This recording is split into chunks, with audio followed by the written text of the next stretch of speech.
आउज़ुबिल्लाहिमिनश्शैतानिर्रजीम बिस्मिल्लाहिर्रहमानिर्रहीम। शुरू अल्लाह पाक के नाम से जो बड़ा मेहरबान और नहायत रहम करने वाला है।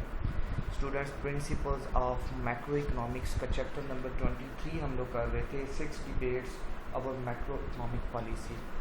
आज के इस वीडियो लेक्चर के अंदर डिबेट 2 डिस्कस करेंगे हम लोग, जिसमें क्या आता है, should the government 5 recessions with spending hikes rather than tax cut.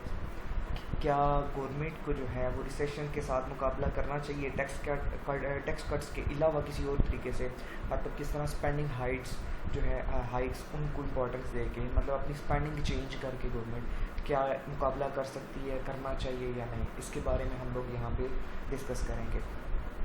यहाँ पे यूएसए के हवाले से बात की जा रही है। President George W Bush 2001 economy was slipping into a recession cutting tax rates. यहाँ पे जिक्र किया जा रहा है जब 2001 में यूएसए का प्रेसिडेंट था जॉर्ज बुश, उस वक्त क्या हुआ था, इकॉनमी जो है वो रिसेशन की तरफ जा रही थी और रिसेशन चल रहा था।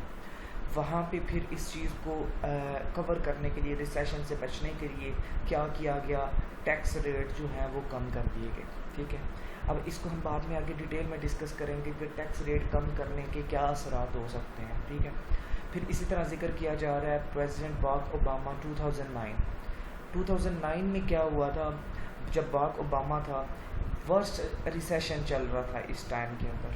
ठीक है, तो इन्होंने फिर क्या किया, बाराक ओबामा ने पॉलिसी बनाई, उस पॉलिसी के मुताबिक क्या किया, टैक्स रिडक्शंस की। ठीक है, और गवर्नमेंट स्पेंडिंग को साथ इंक्रीज़ कर दिया। कहते हैं बाराक ओबामा के टाइम्स में क्या हुआ था, economy worst recession in many decades, stimulus package, tax reductions and substantial increase in government spending. तो ये पॉलिसी बनाएगी कि टैक्स को भी कम किया गया लेकिन साथ गवर्नमेंट स्पेंडिंग को इंक्रीज़ कर दिया गया। अब इसी डिबेट को लेके हम लोग चलें तो इसका पॉजिटिव पॉइंट क्या है, वो the government should fight recessions with spending hikes.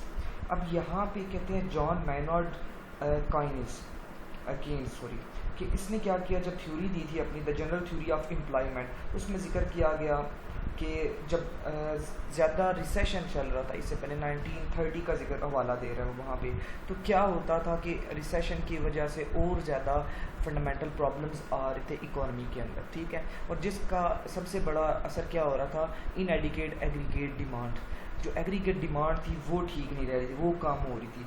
अब जब एग्रीगेट डिमांड कम हो जाती है तो इस वजह से क्या होता है, आप कह सकते हो कि अनएम्प्लॉयमेंट जो है वो बहुत ज़्यादा होती है। तो ये सबसे बड़ा जो है मसला था। तो अब इस मसले को हल करने के लिए क्या किया गया, key to ending recession, restore aggregate demand to a level consistent with full employment. ये क्वेश्चन की गई कि काम यही करना है कि हमने सब जो एग्रीगेट डिमांड है उसको मेंटेन करना है, उसको ऊपर लेके जाना है। जब एग्रीगेट डिमांड ठीक हो जाएगी तो इसका मतलब है इकॉनमी जो है वो स्टेबल हो जाएगी।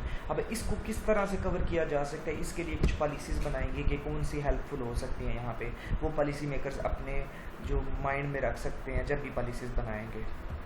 अच्छा, तो यहाँ पे हम कह सकते हैं जब पॉलिसी मेकर्स क्या कर सकते हैं, मॉनिटरी पॉलिसी जो है वो अपने माइंड में रखेंगे।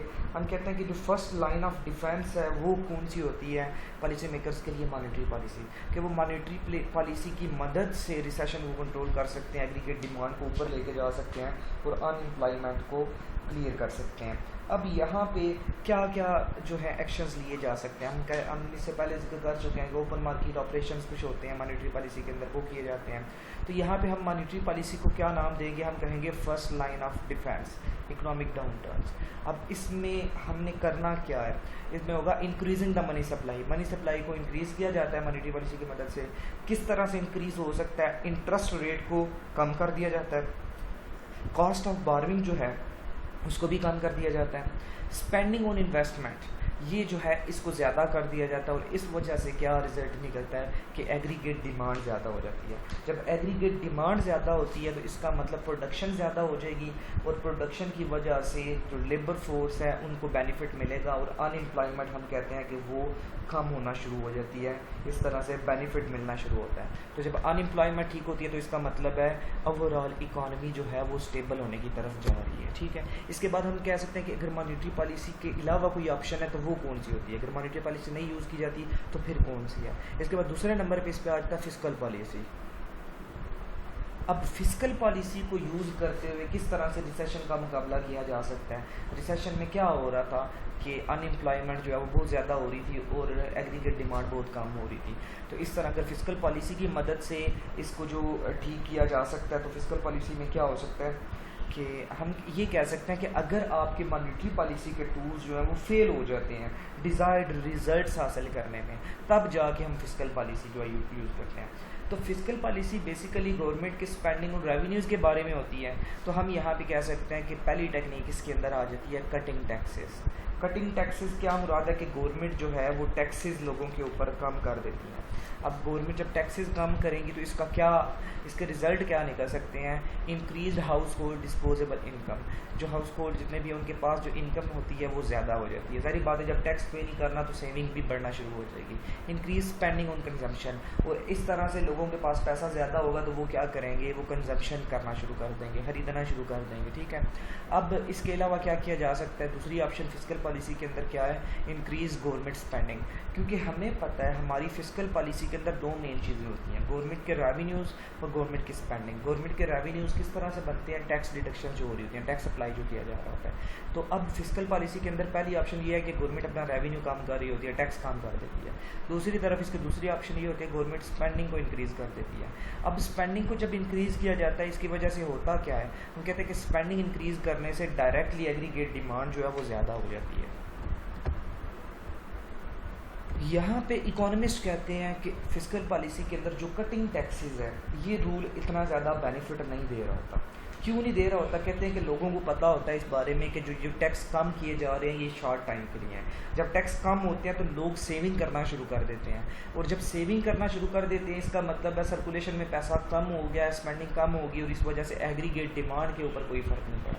तो हम लोग यहाँ पे जब पॉलिसी मेकर्स के लिहाज से बात कर रहे हैं तो हमने यही देखना था कि रिसेशन के साथ मुकाबला करते हुए हमने क्या करना है, एग्रीगेट डिमांड को ऊपर लेके जाना है, जिसकी वजह से अनएम्प्लॉयमेंट भी बेहतर हो जाती है। तो जब एग्रीगेट डिमांड को फ़र्क नहीं पड़ रहा तो इसका मतलब है कटिंग टैक्सेस जो है फिस्कल पॉलिसी के अंदर ये एक सूटेबल टेक्निक नहीं होगी। पॉलिसी मेकर्स को इससे इलादा कुछ करना पड़ता है। वो फिर क्या करते हैं, वो क्या करते हैं, गवर्नमेंट की स्पेंडिंग बढ़ा देते हैं। अब जब गवर्नमेंट की स्पेंडिंग बढ़ती है तो इसका मतलब है डिमांड बढ़ जाती है, अनएम्प्लॉयमेंट जो है वो कम हो जाती है। तो ये हम कह सकते हैं कि गवर्नमेंट जब भी स्पेंडिंग करती है ये क्या करेगी, डायरेक्टली एग्रीगेट डिमांड को बेहतर बनाएगी। ठीक है, तो इससे बेनिफिट हासिल होता है और ये हम कहते हैं कि इकॉनमी जो है स्टेबल होना शुरू हो जाती है। अच्छा, तो ये जो हमारा फिस्कल पॉलिसी का जो मल्टीप्लाई इफेक्ट इसके क्या हो सकते हैं, जैसे बात की हमने कि स्पेंडिंग इंक्रीज़ की है तो एग्रीगेट डिमांड बढ़ जाती है। तो हम कहते हैं कि अगर एग्रीगेट डिमांड बढ़ रही है तो इसका मतलब है हायर इनकम्स हो रही हैं, higher aggregate demand higher incomes. फिर इंड्यूसेस एडिशनल कंज्यूमर स्पेंडिंग, और ये फिर क्या होगा, एडिशनल कंज्यूमर स्पेंडिंग होगी। उसके बाद इसका रिजल्ट क्या निकल रहे होते हैं, further increases in aggregate demand. हम कहते हैं कि इससे और ज़्यादा एग्रीगेट डिमांड जो है वो इंक्रीज़ करना शुरू कर देती है। Particularly useful when the tools of monetary policy lose their effectiveness. तो यहाँ पे कहा जाता है कि ये कब हो सकती है, जब क्या हो जाता है कि जब आप समझ सकते हैं कि मॉनेटरी पॉलिसी आपको बेनिफिट नहीं दे रही, उसकी वो इफेक्टिवनेस जो है वो कम हो रही है, तो हम फिस्कल पॉलिसी को यूज़ कर लेते हैं। अच्छा, इसके बाद economic down turn off 2008 and 2009 उसके बारे में बता रहे हैं। 2008 और 2009 के अंदर यूएसए में क्या हुआ था, the federal cut is target interest rate to almost zero. Federal government ने क्या किया था, जो टैक्स रेट है वो ज़ीरो कर दिया था, तकरीबन ज़ीरो कर दिया था। इसकी वजह से क्या हुआ, can not reduce interest rates below zero. अब क्योंकि हम इंटरेस्ट रेट ज़ीरो से नीचे नहीं लेके जा सकते, once interest rate are at zero the federal has lost its most powerful tool. अब कहते हैं कि अगर इंटरेस्ट रेट ज़ीरो हो गया तो इसका मतलब है फेडरल गवर्नमेंट अपना एक पावरफुल टूल जो है उसको लॉस कर देती है। ठीक है, turn to fiscal policy, fiscal policy की तरफ मूव किया इन्होंने। अब फिस्कल पॉलिसी के मेजर जो हमने कहे कि एक आपके पास टैक्स कट्स आ जाता है और दूसरा आपके पास स्पेंडिंग इंक्रीज करना वो आ जाता है। अब यहाँ पे केनीसियन एनालिसिस के मुताबिक, traditional Keynesian analysis, increases in government purchases are a more potent tool than decreases in taxes. Traditional Keynesian analysis के मुताबिक कहते हैं कि जो गवर्नमेंट परचेजेस वाला टूल है वो ज़्यादा बेनिफिट देता है आपको टैक्स के मुकाबले में, टैक्स वाले टूल के मुकाबले में। अब यहाँ क्या चीज़ एक एनालिसिस के मुताबिक बताया जा रहा है कि $1 tax cut part of it में बी सेव्ड। तो अगर $1 आप टैक्स कम करते हो तो इसका मतलब है ये सेविंग का हिस्सा बन जाएगा। अब उस सेविंग के हिस्से में से only part aids to aggregate demand, कुछ ही हिस्सा उसमें से एग्रीगेट डिमांड में चला जाएगा। $1 government spending fully aids to aggregate demand. और अगर इसमें कहते हैं कि अगर गवर्नमेंट स्पेंडिंग को इंक्रीज़ किया जाए तो वो जितना इंक्रीज़ किया जाएगा वो डायरेक्टली वो ऐड हो जाएगा एग्रीगेट डिमांड के अंदर, ठीक है। तो इसलिए कहते हैं कि एग्रीगेट डिमांड को इंक्रीज़ करने के लिए गवर्नमेंट स्पेंडिंग को इंक्रीज़ किया जाए। फिर इसके बाद बात की जाती है 2009 में, जब ओबामा का टेन्योर चल रहा था। Obama administration estimations $1 of tax cuts increases GDP by $0.99।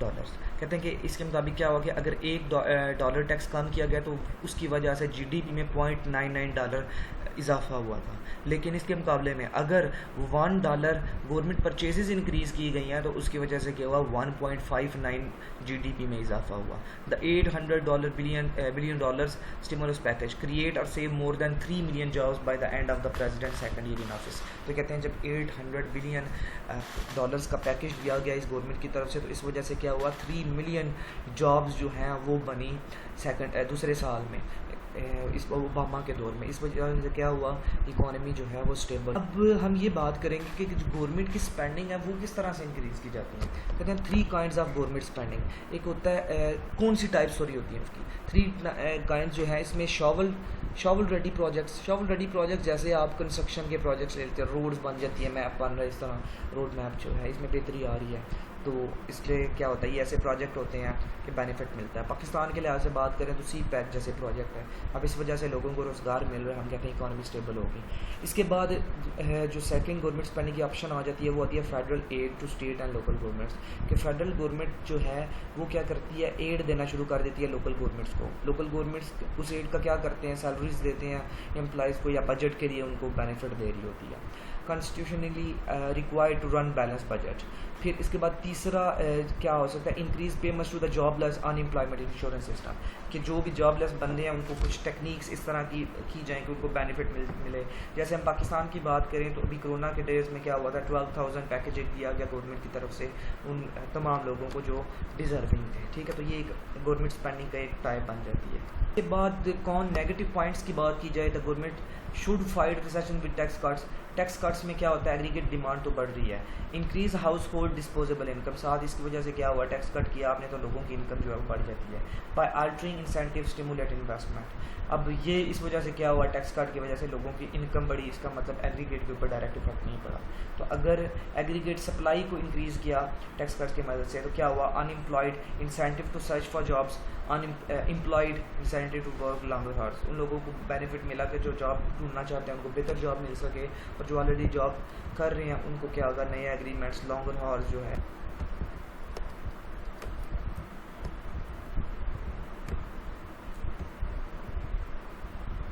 अब इसके बाद क्या हो सकता है कि fast increase in spending, by things of little public value, bridges to nowhere, careful and deliberate planning, long lag. अब इसमें क्या है कि आपकी जो स्पेंडिंग हो सकता है कि एकदम तेज़ी से इजाफा हो जाए, लेकिन कुछ चीज़ें आपको बेनिफिट नहीं दे रही होती। इसमें कुछ ऐसे प्रोजेक्ट्स भी आ जाते हैं जो बेनिफिशियल नहीं होते, ठीक है।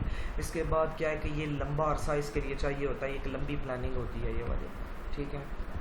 इसके बाद डिबेट 3 का जिक्र किया जाएगा। इसमें क्या है, should monetary policy be made by rule rather than by directions. कि क्या जो मॉनेटरी पॉलिसी है वो रूल्स के लिहाज से बनाई जाए या सिर्फ डायरेक्शन जो मिल जाए उसके लिहाज से।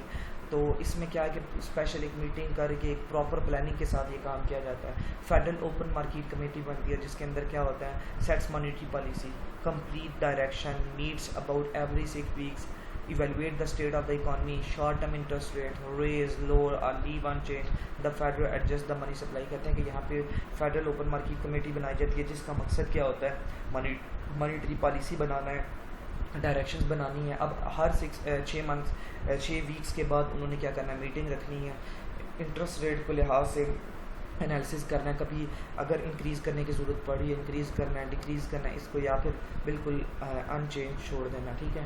तो ये सारी चीज़ें वो ऑब्ज़र्व कर रहे होते हैं और वक्तन बवक्तन जो इसको एडजस्ट करते रहते हैं साथ साथ। अच्छा, इसमें क्या हो, फिर कुछ प्रॉब्लम्स भी आ जाते हैं। Problems with discretionary monetary policy does not limit incompetence and abuse of power. अब इसमें क्या होता है कि अब हम बात करें जैसे पॉलिटिकल बिजनेस साइकिल, तो लोग इसको अपने बेनिफिट्स के लिए भी यूज़ करना शुरू कर देते हैं। उससे क्या होता है, if central bankers allow with politicians discretionary policy can lead to economic fluctuations that reflect the electoral calendar. अब लोग अपने आप को मजबूत करने के लिए इस तरह की तब्दीलियाँ कर रहे होते हैं कि हाँ जी नेक्स्ट ईयर जो है उनको बेनिफिट इससे मिल सके, ठीक है। जब हम पॉजिटिव इफेक्ट्स की बात करते हैं, pro monetary policy should be made by rule problems with discretionary monetary policy, it might lead to more inflation that is desirable. अब इससे इस वजह से कहते हैं कि क्या हो सकता है, आपका इन्फ्लेशन और ज़्यादा बढ़ सकता है। Time inconsistency of policy, central bankers no there is no long run trade off between inflation and unemployment. अब कहते हैं कि सेंट्रल बैंक जो है उनको पता होता है कि ये जो लॉन्ग रन टाइम के लिहाज से अगर हम बात करें तो इन्फ्लेशन और अनएम्प्लॉयमेंट में ट्रेड ऑफ नहीं होता। जैसे कि हम पहले भी पढ़ चुके हैं कि हमने कई जगह पे ये भी देखा है, हिस्ट्री के लिहाज से बात करें तो जहाँ पे अनएम्प्लॉयमेंट बढ़ रही है साथ हो सकता है इन्फ्लेशन भी बढ़ रहा हो, ठीक है। तो इसमें क्या है, announce goal zero inflation, short run trade off between inflation and unemployment. तो यहाँ पे माइंड में रखना होता है कि लॉन्ग रन ट्रेड ऑफ बनता है या नहीं बनता दोनों के दरमियान, अनएम्प्लॉयमेंट और इन्फ्लेशन के दरमियान, और इसी तरह शॉर्ट टाइम के लिहाज से भी ये चीज़ माइंड में रखी जाती है, ठीक है। अच्छा, इसके बाद कहते हैं कि अगर आपने रूल्स बनाने हैं मॉनेटरी पॉलिसी के लिए तो आपने क्या करना है, जो फेडरल जो एक कमेटी बनाई जा रही है फेडरल गवर्नमेंट की तरफ से, उसमें आपने वही लोग अपॉइंट करने हैं जो अच्छे हैं, जो इंटेलिजेंट है, जो समझते हैं इन चीज़ों को। अब लोगों की अपॉइंटमेंट आपने मेरिट पे करनी है अच्छे तरह से, फिर उससे क्या होता है कि अगर आप उनको आज़ादी दे रहे हैं कि वो अच्छे डिसीजंस लें जो आगे बेनिफिट भी पहुँचा रहे हैं, तो ये हम कहते हैं कि ये काफ़ी सूटेबल बन जाती है ये पॉलिसी रूल्स के मुताबिक, लॉ के मुताबिक, ठीक है। नेक्स्ट इसका, ठीक है, ये डिबेट 4 आ गई हमारे पास, तो यहाँ तक हम लोग कंप्लीट करते हैं डिबेट 3 तक। उम्मीद करता हूँ आप लोगों को समझ आ गई होगी। नेक्स्ट पार्ट जो है इसका नेक्स्ट वीडियो लेक्चर्स के अंदर डिस्कस करेंगे। चलो अपना ख्याल रखिएगा, अल्लाह हाफिज़।